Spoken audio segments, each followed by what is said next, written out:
Hello বন্ধুরা, কেমন আছেন? আশা করি ভালো হবেন। আমিও ভালো আছি। এই যে রাত্রেবেলা আমি পুরি বানাচ্ছি, লুচি বানাচ্ছি আর কি। আমার না এত হাসি পাচ্ছে কারণ আজকে বৃষ্টি পড়ছে। অনেক দিনের পর রাত্রেবেলা লুচি বানাচ্ছি, না হলে যা গরম পড়েছে আর খাচ্ছিলাম না। সকালে জলখাবার মেয়েকে একটু টিফিনে 2-4টে বানিয়েও দিয়েছিলাম, কিন্তু দেখুন একদম না দিদি। আজকে ভাবলাম লুচিটাই বানাই, গরমে লুচি খেতে ইচ্ছা করে না। হ্যাঁ। লুচি তার সাথে কি বানাচ্ছে? আলুদম। আলুদমটা কোথায়? এই তো আলুদম, এই যে আলুদম আছে রাখতে, এই দিনেকার ব্যাস, আর কিছু বানাবো না। ওয়াও, যা গরম লাগছে, এই তো এই গরম আর ঘুমোট গরম। এটা আটার লুচি তো একদম।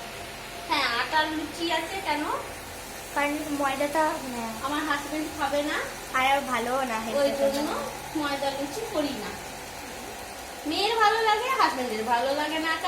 না, আমারও অতটা ভালো লাগে না, আমারও অতটা ভালো লাগে না। একদিন খেলাম লুচিটাই ভাবলাম করে দিই। যা হোক, বেশ টাটা, রাখি। সবাই ভালো থাকবেন, সুস্থ থাকবেন।